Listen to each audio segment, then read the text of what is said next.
Bonsoir, bienvenue dans L'écrin politique, la web-série qui tord le cou aux clichés. Ce soir, nous sommes ravis de recevoir Amina Bakar. Bonsoir Amina, merci d'avoir accepté l'invitation dans L'écrin politique. Bonsoir Kaïsa, merci pour votre invitation. Amina, vous êtes née en Val-de-Marne dans le 94. Parlez-moi de votre enfance. Alors oui, effectivement, je suis née dans le Val-de-Marne, de parents d'origine des îles Comores, dans l'océan Indien. Nous sommes la première génération née sur le territoire français. J'ai grandi très peu de temps dans le Val-de-Marne. J'ai eu une enfance chaleureuse et aimante. Mon père et ma mère nous désiraient et ils ont été très protecteurs.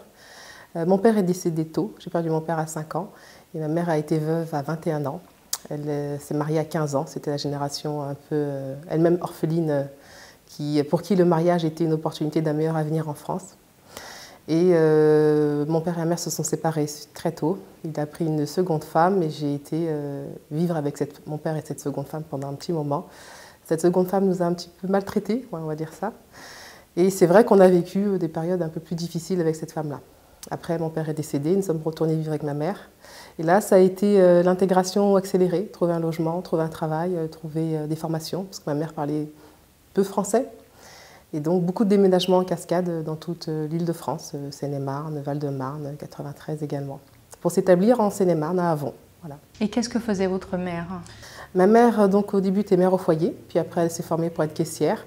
Et elle a fini par faire un concours et travailler au ministère de la Culture en tant qu'agente de surveillance.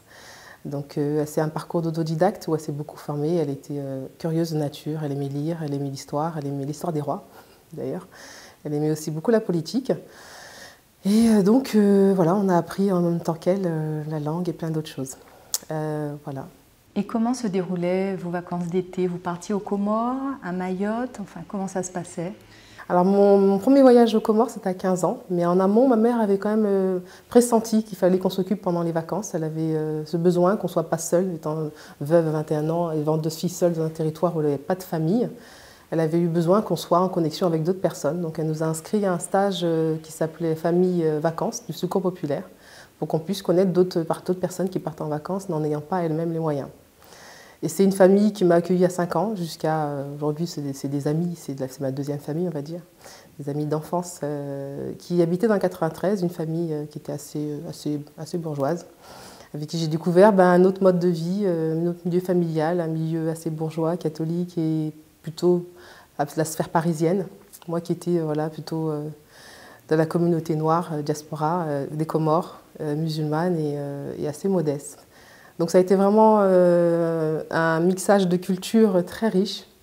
Ces personnes ont été vraiment très accompagnantes dans plein de choses. Et la dame qui m'a accompagnée est une dame qui était tombée malade à 29 ans, qui a eu une sclérose en plaques et qui s'est dit qu'elle voulait faire quelque chose de bien avant de partir. Donc elle s'était inscrite à ce stage. Et elle était une femme qui était très engagée dans la vie associative et qui élevait ses enfants dans ces valeurs-là. Participait au Téléthon, au Resto du Cœur, au Secours catholique.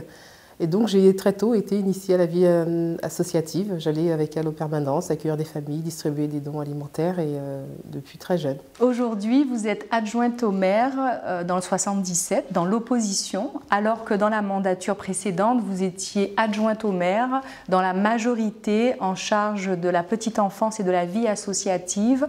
Que s'est-il passé, Amina ? Alors il faut savoir que 2014 a été pour moi le premier mandat électif. Je viens plutôt de la vie associative sur mon territoire. J'avais monté une association de médiation sociale. On accompagnait les familles sur l'apprentissage du français, l'aide aux devoirs, les formalités administratives, les cours d'informatique pour lutter contre la fracture numérique.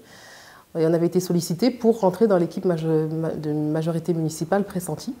Donc on a fait toute la campagne et du coup, vu de mon investissement pendant cette campagne, Madame le maire, qui était Madame le maire par la suite, m'a nommée donc maire adjointe à la vie associative et petite enfance, qui était dans les valeurs que je portais, le développement de la vie associative, l'accompagnement social et tout ce qui touche à la parentalité et la petite enfance, de par mon parcours aussi. C'était une mandature où j'avais soif d'accomplir beaucoup de projets, donc j'ai un bilan qui est assez positif. On a réalisé pas mal de nouvelles choses sur la ville, le festival de la petite enfance, des ateliers parentalité, des expérimentations d'écoles ouvertes, des journées sur le bénévolat, pour l'engagement bénévole, pour recruter, et des choses, et effectivement la promotion des cultures avec le festival des cultures et des langues. qui s'est été produit pendant 6 éditions. Et pour moi, ça a apporté aussi des valeurs derrière, des valeurs de fraternité, de solidarité, d'accompagnement au niveau de l'administration de la ville et des élus, un peu plus renforcés pour la population. À la fin de cette mandature, effectivement, on s'est un peu moins retrouvés. On était sur une liste sans étiquette, des gens de droite, des gens de gauche, des gens de la vie associative, des gens de l'Europe Écologie des Verts.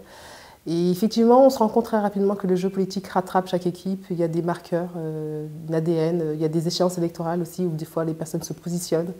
Madame le maire avait soutenu M. Bellamy, M. Bruno Le Maire et d'autres, et où je me reconnaissais moins. Et beaucoup d'entre nous, on a commencé à décrocher de cette majorité qui commençait un peu à avoir des marqueurs qui ne nous correspondaient pas. Et à la fin, le projet, c'était de savoir est-ce que je continuais sur un nouveau mandat en restant maire adjointe, ça m'a été proposé, et de porter ces mêmes valeurs ou des projets qui réduisaient un peu ces valeurs d'humanité pour moi que je voulais porter, ou finalement d'arrêter. Et c'est vrai que lorsqu'on est mère, 3 enfants, on nous assigne souvent, c'est-à-dire qu'on est trop occupé, qu'on ne pourra pas forcément assumer d'autres responsabilités. Moi, j'ai été passionnée par ce que je faisais pendant 6 ans. J'ai vraiment pris beaucoup de plaisir à rencontrer beaucoup d'abonnés et des institutionnels. Et j'ai rencontré d'autres personnes de mon âge qui avaient été candidats sur d'autres villes. Et je me suis dit, au lieu de me ranger toujours derrière quelqu'un qui peut-être ne me correspondra pas à terme au cours du mandat, essayons d'y aller, essayons de porter une liste, de monter une liste de 33 colistiers qui ont les mêmes valeurs. Et avec qui, au moins, je pense, j'aurai un peu moins de surprises. On a construit un programme, fait de la concertation participative. On a fait du porte-à-porte, du tractage, du boitage. Et puis, on a fait une belle campagne. D'ailleurs, je n'ai vraiment pas à rougir, avec les moyens qui étaient alloués en si peu de temps. Et après, du coup, j'ai été élue conseillère municipale d'opposition. Voilà. À quel moment vous décidez de vous engager en politique, Amina ? C'est un peu par défaut.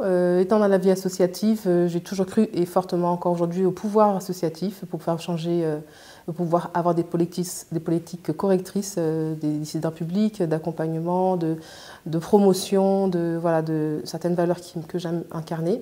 Et c'est vrai que j'ai rencontré des personnes de la vie politique qui m'ont dit écoute, nous on voudrait que votre équipe rentre dans notre projet municipal.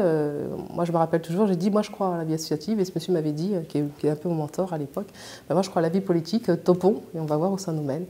Et ça a été une main tendue parce que ce n'était pas forcément ma trajectoire. Ma trajectoire c'était de rester dans la vie associative.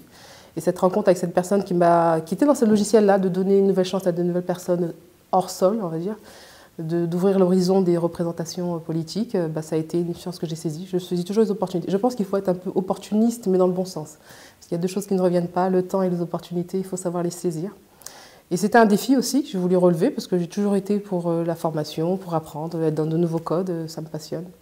Et j'ai pris ça à bras-le-corps. Donc voilà, je me suis lancée comme ça par la vie associative, avec cette rencontre-là.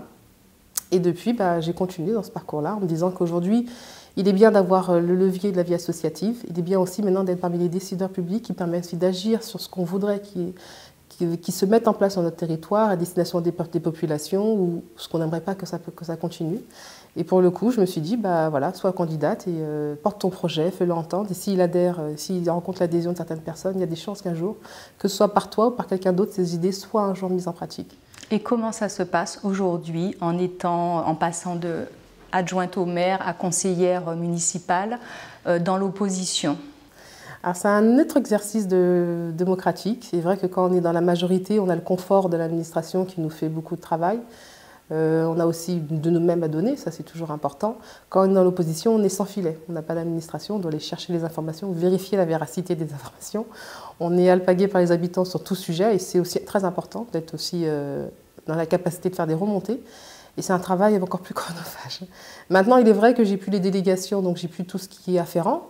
Et du coup, je préfère me dédier dans l'accueil des habitants, faire remonter auprès des institutionnels, passer des appels. Et également, je me suis dédiée à mettre sur des projets plutôt d'intérêt local ou national, défense de locataires, défense des usagers de la ligne de transport, et bien d'autres choses, pour pouvoir agir différemment. Voilà. Donc vous êtes une passionnée de politique, puisque pour la campagne régionale, vous montez une liste aussi. Exactement. Comment ça se passe? Pourquoi vous décidez de monter cette liste pour la campagne régionale de 2021? J'ai fait le bilan de la première mandature où je me suis dit j'ai laissé passer beaucoup de wagons, c'est-à-dire que j'étais à fond dans mon mandat. Et pour moi, tout l'enjeu et les jeux politiques n'étaient pas du tout dans mon ADN et je n'en voyais pas l'utilité. Et mandat se faisant, je me suis rendu compte qu'il fallait en tirer les conséquences, qu'il fallait se dire que si on voulait pleinement se donner les moyens d'être dans l'action politique, il fallait de façon locale, si c'était pour les élections municipales, ou territoriales, par rapport à notre bassin de vie, les élections départementales ou régionales nous permettaient d'avoir des moyens pour notre territoire, pour toujours au bénéfice de la population. Agir sur ces décisions publiques-là également, c'était aussi demain vouloir en être représentant. Et du coup, porter un projet. Donc pareil, j'ai fondé une liste avec donc c'est 209 colistiers pour la région Île-de-France. Et on a fait également pour les départements. Et voilà, on a fait un très beau score sur la liste départementale. La liste régionale, ça a été plus dur, mais ça a été très riche et intense. D'aller rencontrer les personnes sur les territoires, d'aller faire aussi le relais de nos propositions. Et vraiment, ça ne m'a pas démotivée qu'aujourd'hui, c'est là-dedans que j'aimerais qu'on évolue. J'aimerais évoluer également là-dedans dans la proposition de projet pour l'action politique. Voilà. Donc, vous avez des projets aussi pour les présidentielles? Aussi, c'est vrai aussi. Je pense que chaque échéance est une échéance de porter un projet de société, un projet de valeur, un projet de civilisation. C'est un peu à la mode ce terme-là, même s'il est galvaudé. Je pense qu'il faut aussi pouvoir mettre aussi les mains dans le tapis, dans le cambouis, pardon, et aussi aborder des sujets qu'on a envie de voir demain sur le débat politique. C'est-à-dire qu'au bout d'un moment, il y a des sujets qu'on ne veut pas voir éludés, il y a des sujets qu'on veut prioriser. Et surtout ne nous trompons pas de boussole ou de temporalité. La temporalité des élections présidentielles est une fenêtre ouverte, une opportunité aussi de se saisir de ça, pour porter des valeurs, pour porter un projet de société différent. Donc voilà. Merci Amina Bakar. Merci beaucoup Kaysa. Merci d'avoir suivi l'écrin politique que vous pouvez retrouver sur tous les réseaux sociaux.